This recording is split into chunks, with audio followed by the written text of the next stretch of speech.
সাধের লাউ বানাইলো মোরে বৈরাগী। হ্যাঁ দর্শক, গানের সাথে সাথে তাল মিলিয়ে আজকে সাধের লাউ চিংড়ি রেসিপি বানিয়ে দেখাবো। হ্যালো এভরিওয়ান, আমার ইউটিউব চ্যানেল বা ফেসবুক পেজে আপনাদের স্বাগতম জানাই। দেশে অথবা বিদেশে আমার ভিডিও যারা যারা আজকে নতুন দেখছেন তারা দেরি না করে সাবস্ক্রাইব বা ফলো দিয়ে আমার রান্নাঘর পরিবারে যুক্ত হয়ে যান।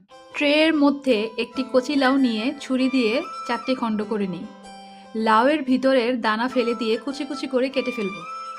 অতঃপর কেটে নেওয়া লাউয়ের কুচিগুলো একটি ছাঁকনিতে নিয়ে পানি ছেড়ে দিয়ে ভালো করে ধুয়ে নিতে হবে। ইলেকট্রনিক চুলায় কড়াইয়ে সামান্য পরিমাণ পানি দিয়ে তাতে ধুয়ে নেওয়া লাউ কুচিগুলো একে একে দিয়ে দিলাম। লাউ কুচিগুলো কিছুটা সিদ্ধ হয়ে আসলে তাতে কিছু পরিমাণ আলু কুচি দিয়ে দিলাম।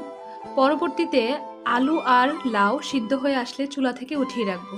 অন্যত্র কিছু চিংড়ি মাছ নিয়ে এর উপরে হাফ চা চামচ পরিমাণ লবণ দিয়ে দিব। হাফ চা চামচ হলুদের গুঁড়া ও মরিচের গুঁড়া দিয়ে দিব।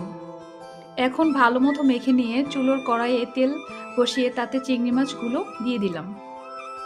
7 থেকে 8 মিনিট নেড়েচেড়ে নিব। চিংড়ি মাছের কালারটা লাল হয়ে আসলে চিংড়ি মাছগুলো অপর একটি পাত্রে উঠিয়ে রাখবো।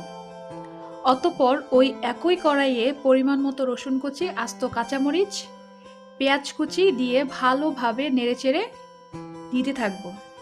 4 থেকে 5 মিনিট নেড়েচেড়ে নিয়ে পেঁয়াজ থেকে যখন পানি বের হবে বা পেঁয়াজের কালার কিছুটা লালচে হবে তখন 1 চা চামচ লবণ দিয়ে দিব। 1 চা চামচ হলুদের গুঁড়া দিয়ে দিব। 1 চা চামচ মরিচের গুঁড়া দিয়ে দিব। কিছুটা নেড়েচেড়ে 1 কাপ পরিমাণ পানি দিয়ে দিব। আবারও নেড়েচেড়ে টমেটো কুচি দিয়ে দিব।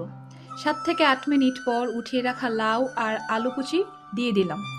এখন কিছুটা মিক্স করে 10 মিনিটের জন্য রেখে দিব। রেসিপি কিছুটা কষিয়ে আসলে তাতে 1 বাটি পরিমাণ পানি দিয়ে দিলাম। সাথে ভেজে নেওয়া চিংড়ি মাছগুলো দিয়ে দিলাম। পাশাপাশি নেড়েচেড়ে রেখে দেব।